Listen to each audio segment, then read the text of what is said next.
السلام علیکم ورحمۃ اللہ وبرکاتہ۔ آج کون سا دن ہے؟ جمعہ مبارک۔ ٹھیک ہے، جمعہ ہمارے بہت اہم اور فضیلت والے دنوں میں سے ہے، تو تھوڑی سی بات اس پر پہلے کروں گی، پھر اس کے بعد انشاءاللہ 18واں پارہ۔ نحمدہ ونصلی علی رسولہ الکریم، اما بعد فاعوذ باللہ من الشیطان الرجیم، بسم اللہ الرحمن الرحیم، رب اشرح لی صدری ویسر لی امری واحلل عقدۃ من لسانی یفقہوا قولی۔ رسول اللہ صلی اللہ علیہ وسلم نے فرمایا، افضل الایام عند اللہ یوم الجمعۃ، اللہ کے نزدیک جمعہ کا دن سب دنوں سے افضل ہے۔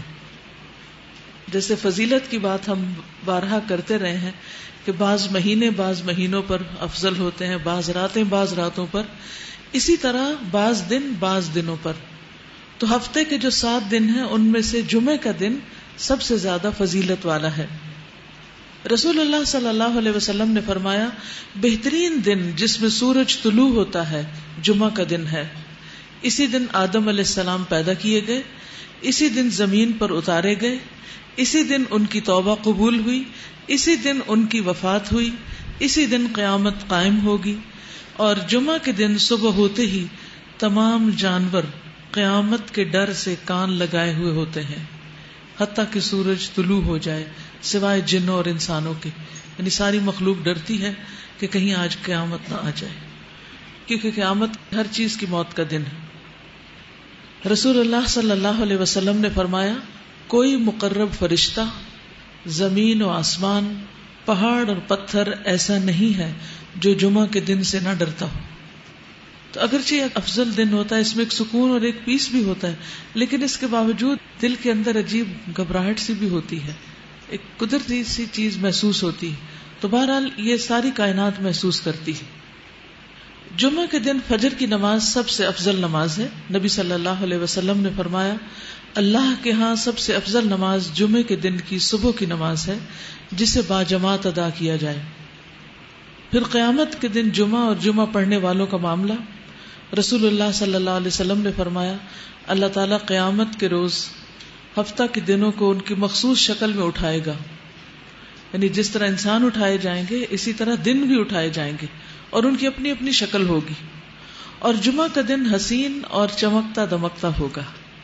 اہل جمعہ اس کو ایسے گھیر لیں گے جیسے دلہن کو دلہا کی طرف رخصت کرتے وقت گھیر لیا جاتا ہے، یعنی سارا ایک ہجوم ہوتا ہے نا اس کے گرد، اور پھر وہ اس گھر سے رخصت کی جاتی۔ تو جمعہ کا دن اپنے جمعہ والوں کے لیے روشنی کرے گا، اور وہ اس کی روشنی میں چل رہے ہوں گے، یعنی جمعہ کا دن روشن دن ہوگا، یعنی اس کی شکل روشن ہوگی اور اس کی روشنی پھیل رہی ہوگی۔ ان کے رنگ برف کی طرف سفید ہوں گے، یعنی جو لوگ جمعہ کا اہتمام کرتے ہیں، جمعہ پڑھتے ہیں یا سورۃ الکہف پڑھتے ہیں یا درود شریف پڑھتے ہیں یا جمعہ کے دن کو عام دنوں سے مختلف طور پر رکھتے ہیں، تو جمعے کی جو روشنی ہوگی اس کی وجہ سے جمعہ والوں کے چہرے سفید ہو جائیں گے۔ کتنے سفید؟ برف کی طرح۔ ان کی خوشبو کستوری کی طرح مہک رہی ہوگی، وہ کافور کے پہاڑوں میں گھسے ہوئے ہوں گے، یعنی کافور کے پہاڑ، خوشبو ہے کافور بھی، کیمفر۔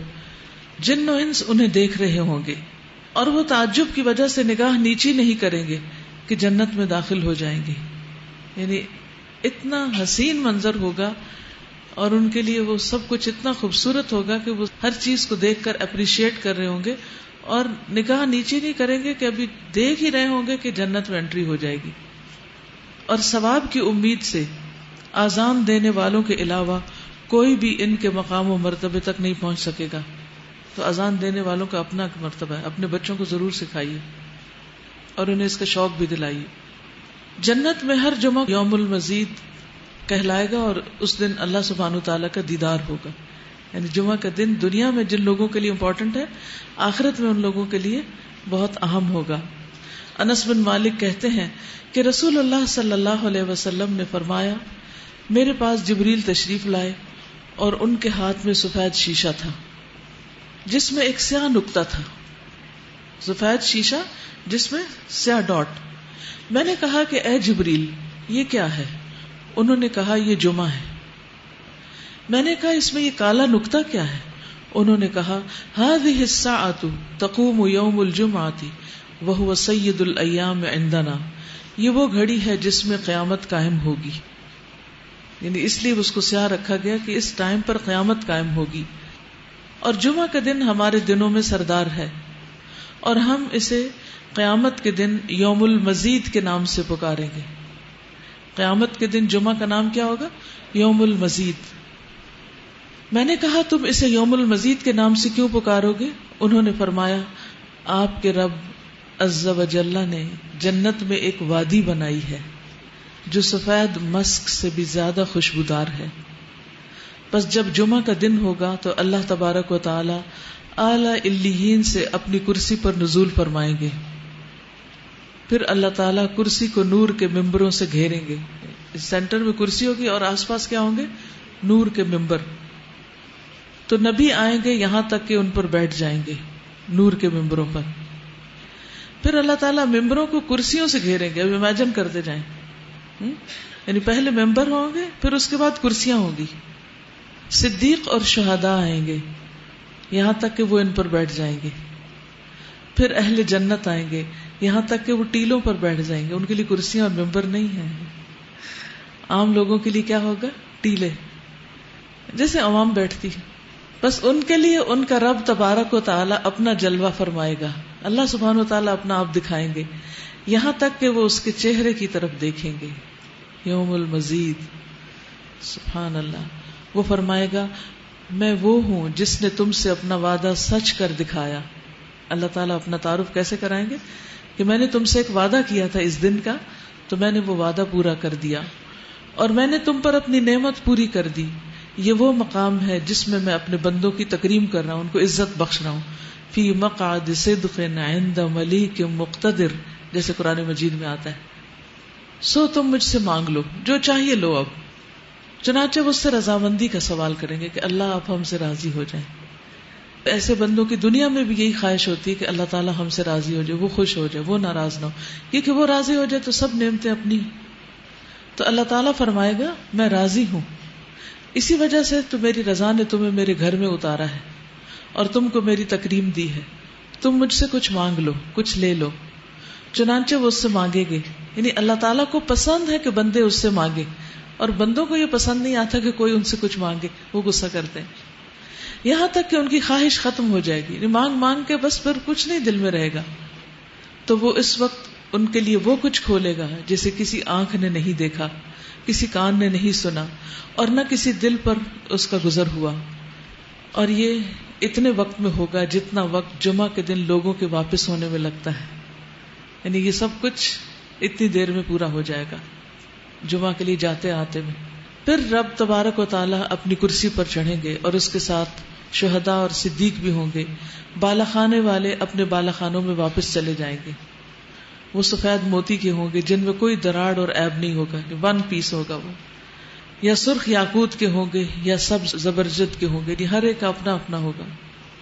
ان میں سے ہی اس کے کمرے اور دروازے ہوں گے، ان میں نہریں جاری ہوں گی، اس میں اس کے پھل میوے جھکے ہوئے لٹک رہے ہوں گے.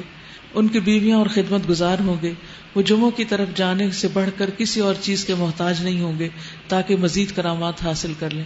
یعنی اپنے گھروں میں ہوں گے، پھر ان کو انتظار ہوگا کہ جمعہ کا دن آئے، یوم المزید آئے اور ان کو مزید ملے، اور اس میں مزید اللہ تبارک و تعالیٰ کا دیدار حاصل کر لیں. اسی لیے اس کو یوم المزید کے نام سے پکارا جائے گا.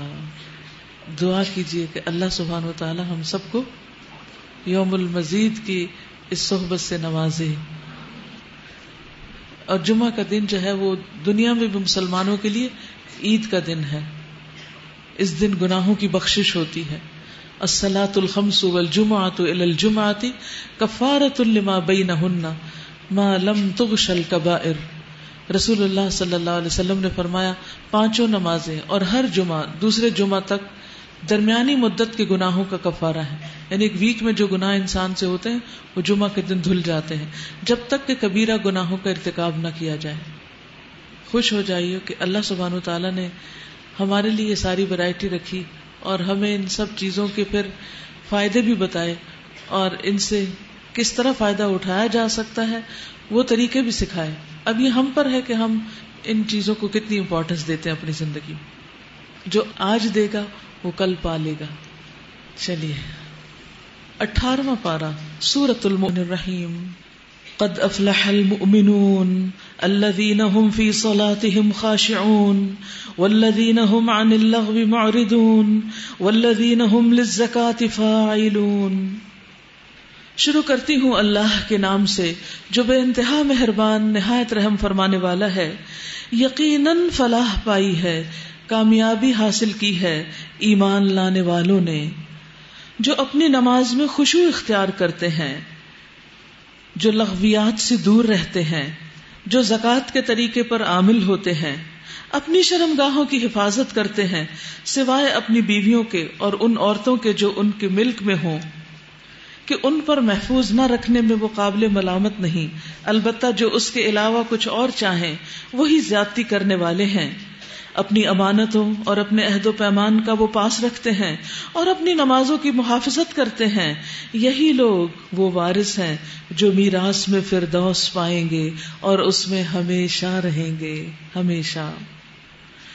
اللہ سبحانہ و تعالیٰ نے ہمارے لیے کامیابی کے طریقے کھول کھول کے بتا دیے ہیں کہ یہ ہے وہ راستے کہ اگر تم ان پر چلو تو کامیاب ہو سکتے ہو، اور تمہیں ایسا گھر ملے گا، ایسا ٹھکانہ ملے گا کہ جو ہمیشہ ہمیشہ کے لیے تمہارا ہوگا اور جس کی خوشیاں پائیدار ہوں گی، لا زوال ہوں گی.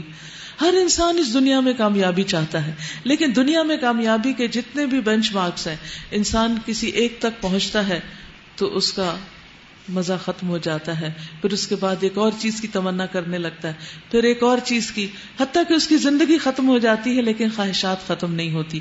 ہاں، جو شخص جنت تک پہنچ جائے پھر وہ جنت میں جا کر کبھی وہاں سے ٹلنا نہیں چاہے گا. اس سے آگے کوئی مقام ہی نہیں جس کی وہ تمنا کرے، کیونکہ اسی کے اندر اللہ سبحانہ وتعالیٰ اتنی ویرائٹی رکھیں گے، اتنا کچھ ہر جمعے کو مزید عطا کریں گے کہ انسان اس اگلے ہفتے تک کے لیے صرف ان چیزوں کو ہی دیکھ دیکھ کر اور استعمال کر کے خوش ہوگا کہ اتنے میں مزید مل جائے گا اور پھر مزید مل جائے گا اور مزید مل جائے گا. تو انسان کی خوشیاں کہیں ختم ہی نہیں ہوگی. جبکہ دنیا میں جب کچھ مل جاتا ہے تو تھوڑی دیر کے لیے خوشی ہوتی ہے، اس کے بعد اس کی خامیاں نظر آنے لگتی ہیں، اس کے اندر پائے جانے والے کانٹے انسان کو چبھنے لگتے ہیں اور پھر انسان اس سے بددل ہو جاتا ہے، پھر کسی اور چیز کی تلاش میں نکل جاتا ہے اور انسان کی وہ ساری زندگی صرف تلاش اور مارا ماری میں ہی گزر جاتی ہے. انجوائے کرنے کا ٹائم کم ہی ہوتا ہے، جبکہ آخرت کی انجوائمنٹ ہمیشہ کے لیے. اس لیے ہمیں یہ سارے کام کرنے چاہیے کہ جن سے ہماری آخرت کی راہیں آسان ہوں. تو پہلی چیز جس کے لیے یہ بتایا گیا وہ کیا ہے کہ وہ اپنی نماز میں خشوع اختیار کرتے ہیں. ایمان لا کر نمازوں میں خشوع. رسول اللہ صلی اللہ علیہ وسلم نے فرمایا اللہ تعالیٰ نے 5 نمازیں فرض کی ہیں. جو ان کے لیے اچھی طرح وضو کرے گا، وقت پر نماز ادا کرے گا، اطمینان سے سجدے کرے گا، اطمینان سے رکوع کرے گا. یہ اطمینان جو ہے یہ لازم ہے. اور نماز میں خشوع خضوع اختیار کرے گا تو اس کے لیے اللہ تعالیٰ کا وعدہ ہے کہ وہ اس کی مغفرت فرما دے گا. اور جو ایسا نہیں کرے گا اس کے لیے اللہ کا کوئی وعدہ نہیں، چاہے تو بخش دے اور چاہے تو عذاب دے. تو اس لیے نماز پڑھ کر بھی اگر سزا ہی ملنی ہے تو پھر ہمیں چوکنا ہونا چاہیے کہ وہ کون سی نماز ہے کہ جو واقعی ہمارے لیے کامیابی کا ذریعہ بن جائے. تو اس کی شرائط کیا ہے؟ اچھی طرح وضو، وقت پر نماز اور اطمینان سے رکوع اور سجود. اور اس کے علاوہ یہ کہ دھیان ہمارا اللہ سبحانہ وتعالیٰ کی طرف ہو اور صرف ظاہر میں ہی نہیں ہم ساکن ہو، اندر بھی ہماری توجہ اللہ تعالیٰ کی طرف ہو. لیکن افسوس یہ کہ اس امت میں سب سے پہلے خشوع ہی اٹھایا گیا. آپ نے فرمایا کہ اس امت سے سب سے پہلے خشوع اٹھا لیا جائے گا، حتیٰ کہ تمہیں ایک بھی خشوع کرنے والا نظر نہیں آئے گا. انسان یہ تلاش کرے گا کہ میں کسی کو دیکھوں کہ اس کی نماز تو خشوع والی ہو، لیکن کہیں بھی یہ نظر نہیں آئے گا کیونکہ ہر کوئی اتنی افراتفری اور جلدی میں ہوتا ہے اور دنیا بھر کے مسائل نماز میں یاد آتے ہیں. لہٰذا نماز میں تو دل کم ہوتا ہے اور نماز ختم کرنے اور بوجھ اتارنے کی فکر زیادہ ہوتی ہے. تو اس لیے جنت الفردوس پانے کے لیے ضروری ہے کہ ہم اپنی نمازوں کی طرف توجہ کریں. والذین هم عن اللغو معرضون، وہ جو لغو کاموں سے یعنی جو فضول، لا یعنی، لا حاصل، بیکار، بے مقصد، بے معنی قسم کے کام، جن باتوں یا کاموں کا کوئی فائدہ نہیں ہوتا، ان چیزوں سے بچ کر رہتے ہیں اور اپنے اوقات کو زیادہ سے زیادہ مفید چیزوں میں گزارتے ہیں. اور اس میں آپ دیکھیے کہ چونکہ ہم دنیا میں امتحان کے لیے ہیں، تو اپنے آپ کو جو شخص امتحان کے کمرے میں سمجھے گا وہ اپنے اوپر بہت سی خود ہی پابندیاں لگا لے گا. یہ بتائیے کہ جب آپ ایگزام دینے کے لیے جاتے ہیں تو وہاں اگر آپ کے سامنے آپ کی پسندیدہ مووی لگا دی جائے تو آپ کیا کریں گے؟ وہ دیکھنے بیٹھ جائیں گے؟ اتنے تھکاوٹ کا وقت ہے، اتنا سٹریس ہے، اتنا پڑھا ہے سال بھر میں نے، تو تھوڑا میں اب ذرا ریلیکس کر لوں، انجوائے کر لوں. کریں گے؟ نہیں کریں گے. کیوں؟ کیونکہ آپ امتحان میں ہیں. آپ اپنا موبائل ساتھ لے جائیں گے اور وہاں بیٹھ کر فرینڈز سے چیٹنگ کرتے رہیں گے؟ نہیں کریں گے. کیوں نہیں کریں گے؟ کیونکہ آپ امتحان کے کمرے میں ہیں. آپ وہاں اپنی فیس بک کھول لیں گے؟ نہیں. کیوں؟ کیونکہ آپ وہاں پر اپنے امتحان کے کمرے میں ہیں. مومن ساری زندگی کمرہ امتحان میں ہے، اس لیے وہ کسی بھی چیز کو ہاتھ لگاتا ہے تو احتیاط سے کہ اس میں میرا وقت تو نہیں ضائع ہو رہا. وہ گھنٹوں ادھر ادھر آوارہ گردی نہیں کرتا. پہلے لوگ گلیوں بازاروں میں آوارہ گردی کرتے تھے، اب لوگ نیٹ پہ بیٹھ کے آوارہ گردی کرتے ہیں. ایک کلک کیا، وہاں سے کچھ اور پڑھ لیا، وہاں سے کسی اور طرف نکل گئے. یعنی اگر کوئی ریسرچ بھی کرنی ہو تو با مقصد نہیں ہوتی، بے مقصد ہوتی ہے. اور ادھر ادھر گھوم پھر کے حاصل کیا ہوتا ہے؟ ذہن کی پراگندگی اور توجہ کا نہ رہنا. یعنی اب ہر شخص اس مسئلے اور بیماری کا شکار ہے کہ وہ فوکس نہیں کر پاتا، کیونکہ اس کا فوکس کسی ایک چیز پر ہے ہی نہیں، اس کے سامنے کوئی ایک منزل نہیں. اتنا کچھ کھل چکا ہے کہ وہ کسی ایک جگہ پر جم کر کچھ کر ہی نہیں پاتا. تو ہمیں جب بھی فضول کام کرنے کو دل چاہے تو سوچے میں تو کمرہ امتحان میں ہوں اور میں کمرہ امتحان میں اس کو افورڈ نہیں کر سکتا. والذین هم للزکاۃ فاعلون، وہ لوگ جو زکوٰۃ کے طریقے پر عامل ہوتے ہیں، یعنی ایسے کام کرتے ہیں جس سے نفس کا تزکیہ ہوتا ہے، کردار، اخلاق، گفتگو، ہر چیز کے اندر ایک پاکیزگی ہوتی ہے. کیونکہ ایمان انسان کی زندگی میں ایک انقلاب پیدا کر دیتا ہے، اور انسان نہ صرف یہ کہ بظاہر کاموں میں اپنا وقت ضائع نہیں کرتا، فضول مشغلوں میں، اسی طرح وہ اپنے اندر پر بھی بہت چیک رکھتا ہے کہ میرے دل کی حالت کیا ہے، میری سوچ کیا ہے، میں اس وقت کس کے بارے میں برا سوچ رہا ہوں، کہیں کسی کے بارے میں کوئی غل، حسد اور حقد تو نہیں. تو وہ اپنے تمام چیزوں کے اندر پاکیزہ ہوتے ہیں. والذین هم لفروجہم حافظون، خصوصاً ان کی پاکیزگی ان کے شہوانی خواہشات کے معاملے میں ہوتی ہے کہ وہ اپنی شہوانی خواہشات کو، سیکشل ڈیزائرز کو کنٹرول میں رکھتے ہیں، ان کو بے محابہ نہیں چھوڑ دیتے. اور جنسی تسکین کے لیے جو رستہ اللہ نے بتایا ہے بس صرف اسی رستے پر جاتے ہیں، اس کے علاوہ کسی اور رستے پر نہیں. اس لیے وہ اپنی شرمگاہوں کی حفاظت کرتے ہیں، سوائے اپنی بیویوں کے اور ان عورتوں کے جو ان کی ملک یمین میں ہوں، کہ ان پر محفوظ نہ رکھنے میں وہ قابل ملامت نہیں. اور اب چونکہ غلامی کا دور ختم ہو چکا ہے، آج کسی عورت کو خرید کر ملک یمین نہیں بنایا جا سکتا، تو اس لیے صرف شادی کا طریقہ ہی باقی رہ گیا ہے جس سے انسان اپنے ان جذبات کی تسکین کر سکتا ہے. فمن ابتغى وراء ذلك فاولئك هم العادون، البتہ جو اس کے علاوہ کچھ اور چاہیں وہی زیادتی کرنے والے ہیں. یعنی حرام راستے اختیار کریں، پراسٹیٹیوشن کا راستہ، یا نکاح متع، یا وقتی نکاح، یا نکاح کے ایسے طریقے کہ جس میں صرف لطف اٹھانا ہی مقصود ہو اور ذمہ داری لینی مقصد نہ ہو، تو ان چیزوں سے پرہیز کرنا لازم ہے. والذین هم لاماناتهم وعہدهم راعون، وہ جو اپنی امانتوں اور اپنے عہد و پیمان کا پاس رکھتے ہیں. امانت چاہے مال کی شکل میں ہو، چاہے راز کی شکل میں ہو، کسی کی بات کی شکل میں ہو، یا کسی ذمہ داری اور ڈیوٹی کی شکل میں ہو، ان سب چیزوں کو بہت احتیاط سے رکھتے ہیں. اور پھر یہاں دیکھیے صرف امانت نہیں، امانات کا لفظ استعمال ہوا ہے، یعنی ایک سے زیادہ، یعنی بہت ساری چیزوں میں امانت ہوتی ہے. وعہدہم راعون، اور اپنے عہدوں کی نگرانی کرتے ہیں جو انہوں نے اللہ اور بندوں کے ساتھ کیے ہوئے ہوتے ہیں. والذین هم علی صلواتہم یحافظون، اور وہ اپنے نمازوں کی حفاظت کرتے ہیں. پہلے خشوع کی بات کی، یہاں پر حفاظت کی بات کی. اول و آخر دونوں طرف نماز ہے، دونوں طرف نماز. اس لیے سب سے زیادہ ہمیں زندگی میں جس چیز کی فکر کرنی چاہیے وہ نماز ہے. اور حفاظت میں کیا چیز ہے؟ اوقات نماز، آداب نماز، اس کے ارکان، اجزاء، وضو کی فکر، اور نماز سے متعلق جتنی بھی چیزیں ہیں ان سب کی پوری پوری احتیاط. تاکہ نماز میں کوئی خلل نہ آئے. اولئک ھم الوارثون، یہی لوگ وارث ہیں. الذین یرثون الفردوس، وہ فردوس کو وراثت میں پائیں گے. ہم فیہا خالدون، جس میں وہ ہمیشہ رہیں گے. تو جنت مومن کی وراثت ہے، اصل وراثت جنت ہے. رسول اللہ صلی اللہ علیہ وسلم نے فرمایا تم میں سے کوئی ایسا نہیں جس کے دو ٹھکانے نہ ہو، ایک جنت میں اور دوسرا جہنم میں، دونوں جگہ پلاٹ ملے ہوئے ہیں آپ کو. جب انسان مر جائے گا، دوزخ میں چلا جائے گا، تو جنت والے اس کے اس ٹھکانے کے وارث ہو جائیں گے، وہ اس پہ قبضہ کر لیں گے. اور اسی طرح ادروائز. تو اللہ سبحانہ وتعالیٰ کے اس قول کا یہی معنی ہے اولئک ھم الوارثون. اور فردوس جو ہے وہ جنت کا اعلیٰ ترین مقام ہے، جس کی چھت رب کریم کا عرش ہے، یعنی اس میں رب کا قرب بہت زیادہ ہے. پھر فرمایا وَلَقَدْ خَلَقْنَا الْإِنسَانَ مِنْ سُلَالَةٍ مِّن طِينٍ. پھر انسان کی تخلیق کے مراحل کو ذکر کیا گیا. اللہ سبحانہ وتعالیٰ کی قدرت نظر آتی ہے یہاں. ہم نے انسان کو مٹی کے سط سے بنایا، پھر اسے ایک محفوظ جگہ ٹپکی ہوئی بوند میں تبدیل کیا، پھر اس بوند کو لوتھڑے کی شکل دی، پھر لوتھڑے کو بوٹی بنا دیا، پھر بوٹی کی ہڈیاں بنائیں، پھر ہڈیوں پر گوشت چڑھایا، پھر اسے ایک دوسری ہی مخلوق بنا اٹھایا. کس قدر حیرت انگیز بات ہے کہ کس طرح اللہ سبحانہ و تعالیٰ انسان کی تخلیق کرتا ہے. کیا اللہ کے سوا کوئی اور خالق بھی ہے؟ ہرگز نہیں. کوئی نہیں جو ماں کے پیٹ میں اتنے مرحلوں سے گزار کر اتنا بہترین خوش شکل انسان تیار کرتا ہے. فتبارک اللہ احسن الخالقین. بہت ہی بابرکت ہے اللہ جو سب سے بہترین خالق ہے. ثم انکم بعد ذلک لمیتون.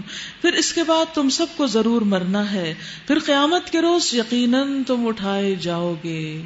جیسے پیدا کیے گئے ایسے ہی موت دی جائے گی، پھر ایسے ہی موت کے بعد دوبارہ اٹھا لیے جاؤ گے. اور تمہارے اوپر ہم نے 7 راستے بنائے. تخلیق کے کام سے ہم کچھ نابلد نہ تھے، اور آسمان سے ہم نے ٹھیک ٹھیک حساب کے مطابق ایک خاص مقدار میں پانی اتارا. یعنی ہر سال جتنی بارش اترتی ہے اتنا ہی پانی آسمان کی طرف چڑھتا ہے. یعنی سمندروں سے جو پانی ایویپوریٹ ہو کر بادل بنتے ہیں اور پھر وہ بارش نیچے اترتی ہے، اس میں 1 ملی لیٹر کا بھی فرق نہیں ہوتا. یہ اللہ سبحانہ تعالیٰ کا اندازہ ہے. اب آپ دیکھیے ہوا جو غیر محسوس چیز ہے کس طرح آتی اور بادل اٹھا کے لے جاتی، اور پھر وہ ایک مخصوص جگہ پر جا کر برستے اور وہاں سے پانی گھومتے گزرتے پھر سمندر میں آ گرتا ہے اور پھر وہاں سے دوبارہ بادل بن جاتے ہیں. تو یہ جو واٹر سائیکل ہے یہ اللہ سبحانہ تعالیٰ کے ایک مقرر اندازے کے مطابق کام کر رہا ہے، اور یہ سب بقدر ہے. اللہ نے اس کی بھی تقدیر مقرر کر رکھی ہے. فَأَسْكَنَّاهُ فِي الْأَرْضِ. اور اس کو زمین میں ٹھہرا دیا ہے. یعنی اگر آپ دیکھیں تو زمین کے اندر واٹر پلیٹ موجود ہے، جہاں سے بھی آپ کھودتے ہیں کہیں کم فیٹ اور کہیں زیادہ فیٹ گہرائی تک جا کر بہرحال پانی اپنے لیے نکال لیتے ہیں. تو یہ پانی اللہ سبحانہ تعالیٰ نے ہی انسان کے لیے وہاں محفوظ کر دیا. اگر یہ سارا پانی زمین کے اوپر ہوتا تو ہم کہاں ہوتے، پھر ہمارے رہنے کی جگہ نہ ہوتی. تو اللہ تعالیٰ نے سمندر کو ایک خاص مقصد کے لیے بنایا اور ہمارے پینے اور استعمال کے لیے میٹھا پانی زمین کے اندر سٹور کر دیا. وَإِنَّا عَلَى ذَهَابٍ بِهِ لَقَادِرُونَ. اور ہم اسے جس طرح چاہے غائب کر سکتے ہیں، وہ سارا ایویپوریٹ کر سکتا ہے. زمین کے اندر کتنی آگ ہے، اگر آگ اور پانی کا باہم ملاپ ہو جائے تو یہ سارا پانی دھک سے بھاپ بن کے اڑ جائے. فَأَنشَأْنَا لَكُمْ بِهِ جَنَّاتٍ مِّن نَخِيلٍ. پھر اس پانی کے ذریعے سے ہم نے تمہارے لیے کھجور اور انگور کے باغ پیدا کر دیے. تمہارے لیے ان باغوں میں بہت سے لذیذ پھل ہیں اور ان سے تم روزی حاصل کرتے ہو. اور وہ درخت بھی ہم نے پیدا کیا جو طور سینا سے نکلتا ہے، تیل بھی لیے ہوئے اگتا ہے اور کھانے والوں کے لیے سالن بھی ہے. کون سا؟ اولیوز، زیتون.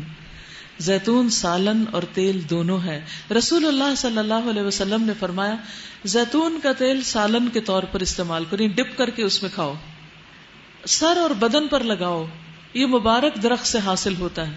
جس طرح راتوں میں سے ایک رات جس میں قرآن اترا وہ مبارک، دنوں میں سے جمعہ کا دن مبارک، اسی طرح درختوں میں سے زیتون کا درخت مبارک. کون کون کھاتا ہے زیتون؟ سب نہیں کھاتے. زیتون بہت ہی مفید چیز ہے، چونکہ ہمارے علاقے میں اگتا نہیں ہے اس لیے ہمارا بچپن سے ٹیسٹ ڈیولپ نہیں ہوا، اور زیتون کے تیل کا بھی. لیکن چونکہ یہ مبارک ہے تو اس کو مبارک سمجھ کر کچھ نہ کچھ اس کا حصہ ضرور استعمال کریں. چاہے اسکن پر کریں چاہے کھانے میں کریں چاہے اس کے پھر اولیوز کو کھائیں، لیکن آپ کی فوڈ میں اس کو استعمال ہونا چاہیے، کیونکہ یہ فائدہ اور تاثیر کون بتا رہا ہے؟ کوئی ڈاکٹر نہیں بتا رہا، یہ اللہ سبحانہ و تعالیٰ بتا رہے ہیں کہ یہ مبارک درخت سے نکلتا ہے۔ لیکن ایک بات ہے، کسی بھی چیز کو کھانے میں اعتدال ضروری ہے، اتنا نہ کھانا شروع کر دیں کہ حد سے گزر جائیں۔ حضرت عائشہ کہتی ہے کہ رسول اللہ صلی اللہ علیہ وسلم وفات پا گئے اور آپ نے ایک دن میں 2 مرتبہ روٹی اور زیتون کا تیل پیٹ بھر کے نہیں کھایا، یعنی یہ نہیں کہ صبح شام کھانا شروع کر دیں، نبی صلی اللہ علیہ وسلم نے ایسا نہیں کیا، بس ناشتے میں کافی ہے۔ اور حقیقت یہ ہے کہ تمہارے لیے مویشیوں میں بھی ایک سبق ہے، ان کے پیٹوں میں جو کچھ ہے اسی میں سے ایک چیز ہم تمہیں پلاتے ہیں، یعنی دودھ، اور تمہارے لیے ان میں بہت سے دوسرے فائدے بھی ہیں، ان کو تم کھاتے ہو اور ان پر اور کشتیوں پر سوار بھی کیے جاتے ہو۔ یعنی اللہ سبحانہ وتعالیٰ کی کچھ اور نعمتوں کا ذکر ہے تاکہ انسان غور و فکر کرتا رہے۔ جو شخص غور و فکر کرتا ہے وہ ان میں سے کسی بھی چیز کو دیکھتا ہے تو اس کو اللہ یاد آ جاتا ہے، اس کے دل میں اللہ کی یاد آتی، وہ اللہ تعالیٰ کا شکر کرتا ہے، پھر اس کا دل اللہ سے کنیکٹڈ ہو جاتا ہے، اور اس طرح اس کے دل میں اللہ کی محبت بڑھنے لگتی، کیونکہ ہر چیز میں اس کو خدا کی یاد محسوس ہوتی۔ تو اللہ تعالیٰ اپنی نعمتوں کو خاص طور پر بیان کرتے ہیں تاکہ انسان ان کی طرف توجہ کرے۔ وَلَقَدْ أَرْسَلْنَا نُوحًا إِلَىٰ قَوْمِهِ فَقَالَ يَا قَوْمِ اعْبُدُوا اللَّهَ مَا لَكُم مِّنْ إِلَٰهٍ غَيْرُهُ أَفَلَا تَتَّقُونَ۔ ہم نے نوح علیہ السلام کو اس کی قوم کی طرف بھیجا، اس نے کہا اے میری قوم کے لوگو، اللہ کی بندگی کرو، اس کے سوا تمہارے لیے کوئی اور معبود نہیں، کیا تم ڈرتے نہیں ہو؟ اس کی قوم کے جن سرداروں نے ماننے سے انکار کیا وہ کہنے لگے کہ یہ شخص کچھ نہیں ہے مگر ایک بشر تم ہی جیسا، اس کی غرض یہ ہے کہ تم پر برتری حاصل کرے، یعنی الزام لگانے لگے، اگر اللہ کو بھیجنا ہوتا تو فرشتے بھیجتا۔ یہ بات تو ہم نے کبھی اپنے باپ دادا کے وقتوں میں سنی ہی نہیں کہ بشر رسول بن کر آئے، کچھ نہیں، بس اس آدمی کو ذرا جنون لاحق ہو گیا، جیسے آج کل لوگ کہتے ہیں دیندار لوگوں کو، کچھ مدت اور دیکھ لو شاید افاقہ ہو جائے۔ نوح علیہ السلام نے کہا پروردگار، ان لوگوں نے جو میری تکذیب کی ہے اس پر اب تو ہی میری نصرت فرما۔ ہم نے اس پر وحی کی کہ ہماری نگرانی میں اور ہماری وحی کے مطابق کشتی تیار کر، پھر جب ہمارا حکم آ جائے اور تنور ابل پڑے، یعنی زمین سے پانی نکلنے لگے، تو ہر قسم کے جانوروں میں سے ایک ایک جوڑا لے کر اس میں سوار ہو جا، اور اپنے اہل و عیال کو بھی ساتھ لے لے، سوائے ان کے جن کے خلاف پہلے فیصلہ ہو چکا، بیوی بیٹا۔ اور ظالموں کے معاملے میں مجھ سے کچھ نہ کہنا، ان کے بارے میں کوئی سفارش نہیں کرنا، یہ اب غرق ہونے والے ہیں۔ پھر جب تو اپنے ساتھیوں سمیت کشتی پر سوار ہو جائے تو کہہ شکر ہے اللہ کا جس نے ہمیں ظالم لوگوں سے نجات دی، الحمدللہ الذی نجانا من القوم الظالمین، وقل رب انزلنی منزلا مبارکا وانت خیر المنزلین، اور کہہ پروردگار مجھ کو برکت والی جگہ اتار اور تو بہترین جگہ دینے والا ہے۔ اس قصے میں بڑی نشانیاں ہیں اور آزمائش تو ہم کر کے رہتے ہی ہیں، آزمائش تو ضروری ہے، یعنی یہ دنیا امتحان کی جگہ ہے، اس میں نیک لوگوں کا اور برے لوگوں سب کا امتحان ہو رہا ہے، اور پھر کامیاب وہی ہیں جو اس امتحان میں بہت سنجیدہ ہو کر وقت گزاریں اور کامیابی تک پہنچیں۔ ثم انشأنا من بعدهم قرنا آخرین، پھر ان کے بعد ہم نے ایک دوسرے دور کی قوم اٹھائی، پھر ان میں خود انہی کے قوم کا ایک رسول بھیجا جس نے انہیں دعوت دی کہ اللہ کی بندگی کرو، تمہارے لیے اس کے سوا کوئی اور معبود نہیں، کیا تم ڈرتے نہیں ہو؟ یعنی اللہ کی نافرمانی کر کے اس کی قوم کے جن سرداروں نے ماننے سے انکار کیا اور آخرت کی پیشی کو جھٹلایا، جن کو ہم نے دنیا کی زندگی میں آسودہ کر رکھا تھا۔ یعنی عمومی طور پر یہ بات دیکھی جاتی ہے کہ دنیا میں جن لوگوں کو نعمتیں زیادہ مل جاتی ہیں وہی اللہ کی نافرمانیاں زیادہ کرتے ہیں۔ وہ کہنے لگے کہ یہ شخص کچھ نہیں مگر ایک انسان تم ہی جیسا، جو کچھ تم کھاتے ہو وہی یہ کھاتا ہے اور جو کچھ تم پیتے ہو وہی یہ پیتا ہے، اب اگر تم نے اپنے ہی جیسے ایک بشر کی اطاعت قبول کر لی تو تم گھاٹے میں ہی رہو گے۔ یہ تمہیں اطلاع دیتا ہے کہ جب تم مر کر مٹی ہو جاؤ گے اور ہڈیوں کا پنجر بن کر رہ جاؤ گے اس وقت تم قبروں سے نکالے جاؤ گے۔ بعید، بالکل بعید ہے یہ وعدہ جو تم سے کیا جا رہا ہے، یعنی قیامت وغیرہ کچھ نہیں آنی، یہ محض انہوں نے اپنی طرف سے باتیں بنائی ہوئی ہیں۔ زندگی کچھ نہیں مگر بس یہی دنیا کی زندگی، یہی ہم کو مرنا اور جینا ہے اور ہم ہرگز اٹھائے جانے والے نہیں۔ یہ شخص اللہ کے نام پر محض جھوٹ گھڑ رہا ہے، اب آپ دیکھیے اتنی بڑی سچائی کو لوگوں نے کس طرح جھٹلا دیا اور کتنے کانفیڈنس کے ساتھ انکار کیا کہ جیسے ان کی بات ہی سچی ہو، اور صاف کہہ دیا وما نحن له بمؤمنین، ہم کبھی اس کی ماننے والے نہیں ہیں۔ رسول نے کہا پروردگار اے رب، ان لوگوں نے میری جو تکذیب کی ہے اب اس پر تو ہی میری مدد فرما۔ رب انصرنی بما کذبون قال عما قلیل لیصبحن نادمین۔ جواب میں ارشاد ہوا قریب ہے وہ وقت جب یہ اپنے کیے پر پچھتائیں گے، آخر کار ٹھیک ٹھیک حق کے مطابق ایک ہنگامہ عظیم نے ان کو آ لیا اور ہم نے ان کو کچرا بنا کر پھینک دیا۔ دور ہو ظالم قوم، پھر ہم نے ان کے بعد دوسری قومیں اٹھائیں۔ کوئی قوم نہ اپنے وقت سے پہلے ختم ہوئی اور نہ اس کے بعد ٹھہر سکی۔ پھر ہم نے پے در پے اپنے رسول بھیجے، جس قوم کے پاس بھی اس کا رسول آیا بس اس نے اسے جھٹلا دیا، اور ہم ایک کے بعد ایک قوم کو ہلاک کرتے چلے گئے حتیٰ کہ ان کو بس افسانہ ہی بنا کر چھوڑا۔ پھٹکار ان لوگوں پر جو ایمان نہیں لاتے۔ یعنی دیکھیے کہ کس طرح پیغمبر آئے اور انہوں نے حق بتایا، کس طرح قوم نے جرت کے ساتھ انکار کیا، اور پھر دیکھیے کہ کس طرح ان کا انجام ہوا۔ تو ہمارے لیے سبق کیا ہے ان واقعات میں؟ ان واقعات میں ہمارے لیے سبق یہ ہے کہ ہم انکار کا رویہ اختیار نہ کریں، بلکہ اس کے مقابلے میں پیغمبروں کی بات کو مان لیں، اقرار کریں، اور جس طرح اللہ تعالی ہم سے چاہتے ہیں ویسی زندگی بسر کریں تاکہ آخرت میں کامیاب ہو سکیں۔